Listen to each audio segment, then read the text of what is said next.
A paz do Senhor, meus irmãos. Estamos aqui diretamente do programa Profissões Bíblicas. Estamos um programa que faz parte da TV Manaim. Também está contido no canal do YouTube da Igreja Cristã Maranata. Se você não conhece, pode se inscrever no canal, curtir, comentar, compartilhar. E estamos tratando um tema de extrema importância e de interesse de todos, que é a medicina na palavra, né? A profissão de medicina. E com isso nós estamos aqui com um convidado muito especial, que é o pastor Amadeu, que é médico, está conosco aqui. Pastor Amadeu. A paz do Senhor a todos, é um prazer estar aqui de volta com vocês. Amém. E nós vamos dar continuidade. No programa anterior comentamos um pouquinho da medicina no Antigo Testamento, os bálsamos, ali toda a logística, né, para que você possa ter acesso aos medicamentos, a função. Muito bom. E vamos dar continuidade aqui com o pastor Amadeu, já voltados mais para o Novo Testamento, que já é a época ali de Jesus. E eu queria convidar o pastor Amadeu para comentar. Pastor Amadeu, como estava a medicina ali naquela época já do ano zero, né? O ano de Jesus, ali 30 depois de Cristo. A evolução da medicina até esse momento. No tempo de Jesus, há muita coisa interessante. Vamos voltar novamente sobre uma parte daquilo que era a continuação da chamada, lá do Velho Testamento, das leis mosaicas, né? O isolamento do doente portador de doença infecto-contagiosa. E o caso clássico disso no Novo Testamento é o leproso. Muito bom, tá? Então, aliás, hoje você não pode usar a palavra leproso, né? Porque a palavra leproso ou a lepra ou doença de Lázaro, né? Em medicina, mas isso já no meu tempo já tinha sido abolido isso, né?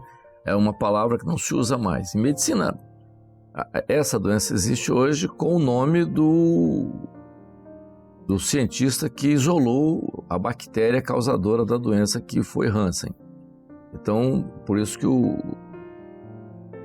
cientista que isolou a bactéria, chamada bacilo de Hansen, né? Que é uma bactéria, levou o nome dele e a doença se tornou então chamada de hanseníase, baseada no pesquisador que isolou essa bactéria. No tempo de Jesus, essa bactéria não tinha sido isolada. Não existia essa... o que eles sabiam? Eles sabiam que era uma doença grave, incurável e que era transmitida. Não é? Então, o que eles faziam? Eles isolavam. Sujeira não tinha acordo. Se dentro da família, a família está lá dentro da cidade normal, surgiu alguém e foi feita a identificação de que aquele paciente, aquela pessoa era portadora de lepra, não tinha acordo, ele tinha que ser excluído da comunidade.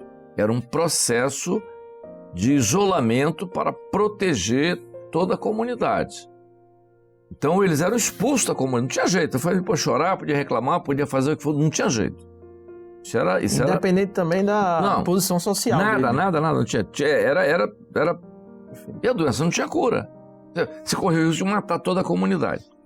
Então você pegava essa pessoa e isolava. O que acontecia então? Vocês vão ver isso no Novo Testamento. Várias aldeias que tinham seus leprosos, expulsavam seus leprosos, e esses leprosos se juntavam e formavam as chamadas aldeias de leprosos. Eles formavam uma comunidade de leprosos. Está todo mundo doente, está todo mundo ali. Hoje se sabe que é uma doença que pode evoluir ou não. Pode evoluir em alguns casos, se tornar muito grave, mas ela tem várias formas, não é?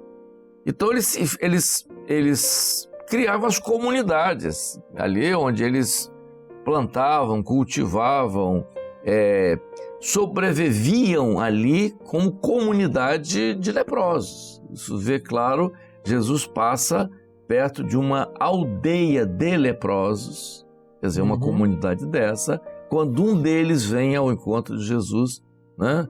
Se quiseres, pode ser limpo. Quando ele foi curado, O que Jesus disse? Você vai lá ao sacerdote e se mostra. Porque só o sacerdote, não tinha médico naquela época. Ele tinha que ser examinado pelo sacerdote, e o sacerdote tinha que olhar a pele dele, ver se ele estava são, para ele ser reintegrado à comunidade sadia, entendeu? E isso era uma coisa que funcionava a contento. Então isso tudo era uma origem lá da lei mosaica, porque isso era uma preservação da saúde do povo. Tudo isso era importante. As curas que Jesus realizou, todas elas tinham um significado na época de atuação. Há doenças que Jesus curou que hoje, por exemplo, a medicina fala. O lunático, né? Né? Os neurologistas hoje dizem que o lunático, eles dão exemplo isso nas aulas de neurologia. O lunático era um epilético, poxa. Porque ele desmaiava, caía na água, caía no fogo, porque o epilético ele não tem noção do lugar onde ele vai cair. É por isso que hoje a pessoa que sofre de epilepsia, você tem que ter cuidado. Se ela for tomar banho de piscina, tem que estar vigiando, se ela for para a praia e tal, porque ela pode ter uma crise epilética e morrer afogado, entendeu? Então, pode cair no fogo, na água e tal. Então, já haviam as doenças naquela época, e Jesus curou todas elas, né? Eu sempre conto aqui a experiência dos cegos e tal, que Jesus curou. Mas uma das coisas muito importantes nas curas, claro, eu já falei esse assunto nas gravações, que elas tinham um significado muito importante como ensino. Jesus curava e dentro da cura ele emitia ensino. Por exemplo, a cura do homem da mão mirrada. Tá. A mão mirrada ali não era um problema de AVC, não.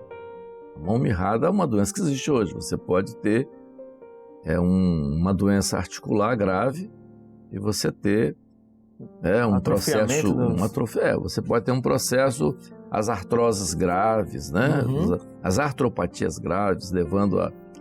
Existem hoje doenças muito graves em articulações. E o que acontece, por exemplo? No caso do homem da mão mirrada, o que você entende hoje, a doença estava na mão.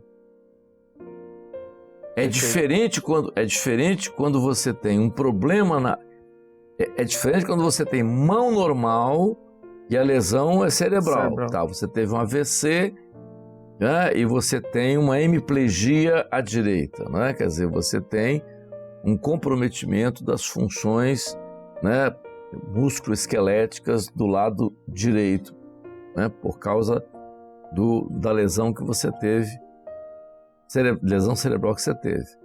Então a mão é normal. O problema está aqui. Tá na mente. Então você não vai executar. Mas por que o seguinte? Porque a mão, ela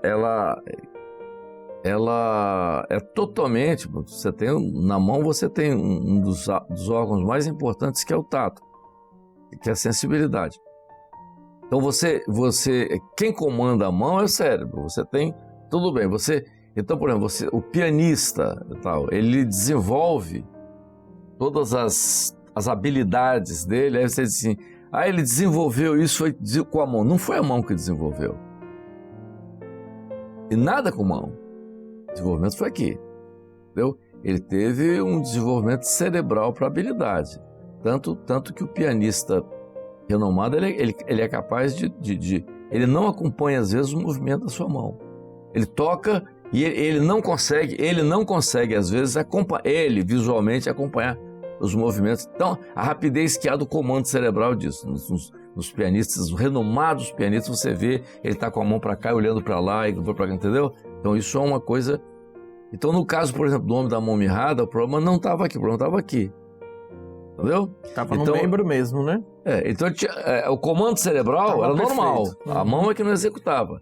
Isso é um assunto que a gente transfere muito para ministério, né? Quer dizer, não adianta você ter... Deus quer usar você, mas o ministério está mirrado. Quer dizer, você tem que primeiro... Porque o problema Você não tem um governo, você não pode realizar a obra, por quê? Porque para você realizar aquele trabalho, você precisa de uma ação cerebral. Então, Cristo é cabeça. Então, isso tudo, a grosso modo, a gente dizendo isso. Você vê, Jesus fez muito disso. Na cura dos cegos, você vê, por exemplo, quando Jesus cura o cego, ele mostra uma coisa muito interessante com relação ao cego. O problema do cego é a luz. Mas eu queria pegar, do ponto de vista médico, usar uma coisa muito interessante, que é o cego lá junto ao tanque, quando Jesus... O que Jesus fez? Aquela é uma lição muito interessante, dentro do ponto de vista médico. Por exemplo, você tem uma lesão, tá? Aí você vai no médico, o médico passa um antibiótico, uma pomada à base de antibiótico. Então o que acontece? O antibiótico, geralmente na maioria é um sal, né? E ele tem que ter um veículo, que é um veículo inerte, um veículo que não tem ação de cura. Ele é um veículo para conter o remédio, né? Então, aquilo que nas bulas aparece, né? O QSP e tal, o componente, né? Tal, pode ser um creme, pode ser um gel, pode ser tudo bem. Aquilo é o veículo. Aí no veículo, você coloca o remédio, né? Por exemplo, antibiótico.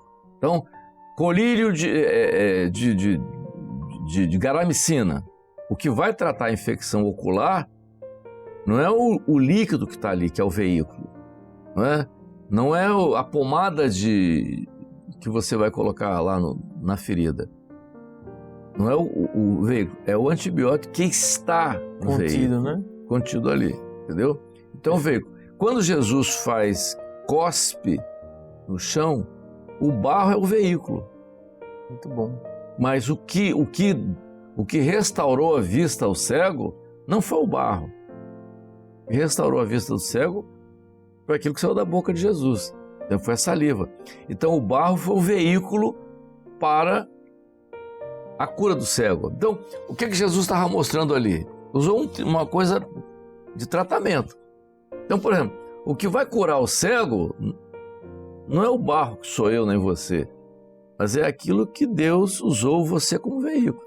Você foi veículo de uma mensagem que abriu os olhos dele para ver Jesus, né?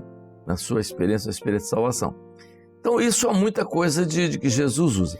Ainda vamos passar de Jesus, vamos sair para o tempo da igreja. O berço da igreja, da igreja, todo mundo fala. É bem verdade que o berço é Jerusalém. Tá, eu digo que o berço é Jerusalém. Mas eu acho que o crescimento, o berço maior, eu acho que o maior desenvolvimento da igreja nem foi Roma. Roma é o berço do cristianismo. Não é, nunca foi. Nunca foi. Roma se torna a cidade mais importante para os cristãos depois de Constantino e Teodósio, né? Século IV.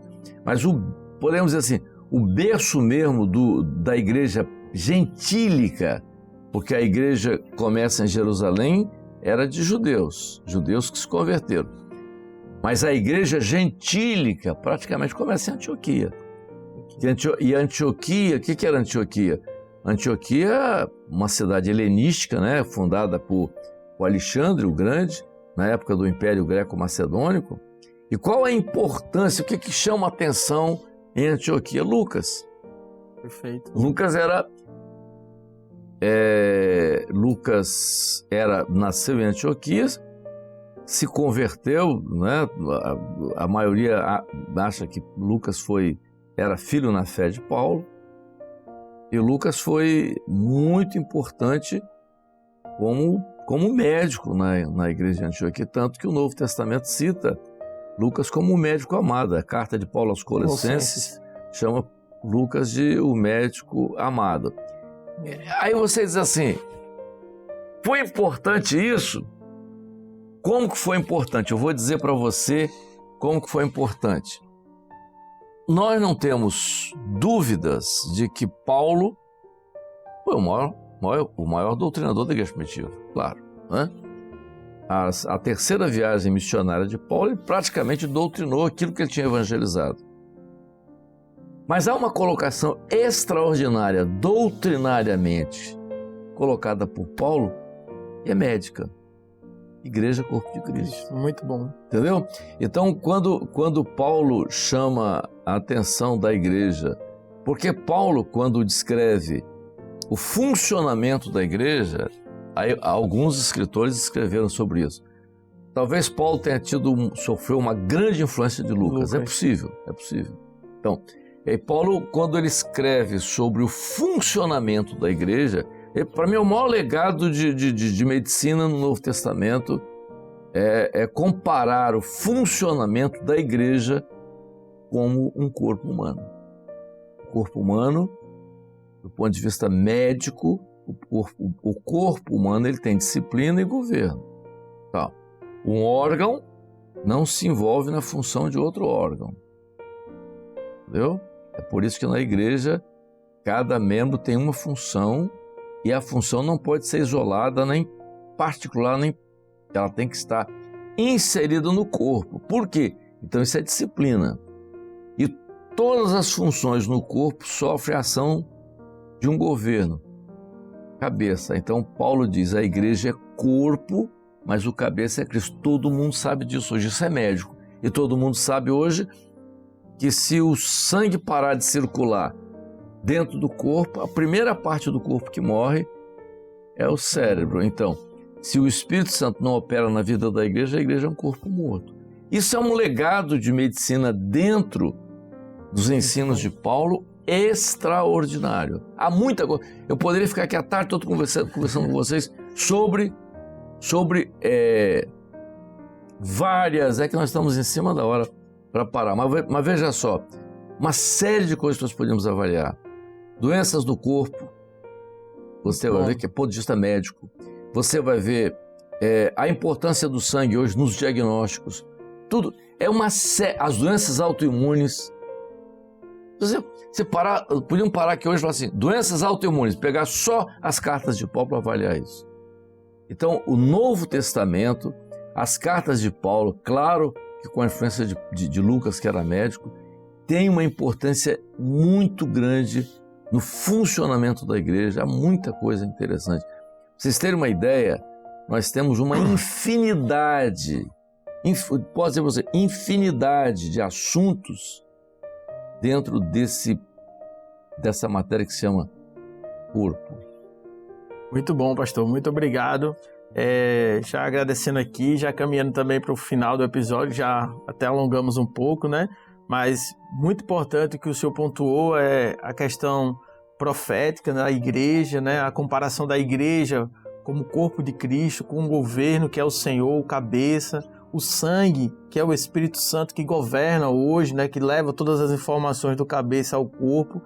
E queria agradecer ao senhor pela participação aqui no programa. É uma alegria realmente ter aqui uma pessoa que é autoridade no assunto e convidar você também a continuar assistindo os programas e agradecer ao pastor Amadeu por essa contribuição. Muito obrigado, pastor. Amém. Sim. Pai do Senhor, estou à disposição. A você aí que acompanha, muito obrigado. A paz do Senhor Jesus.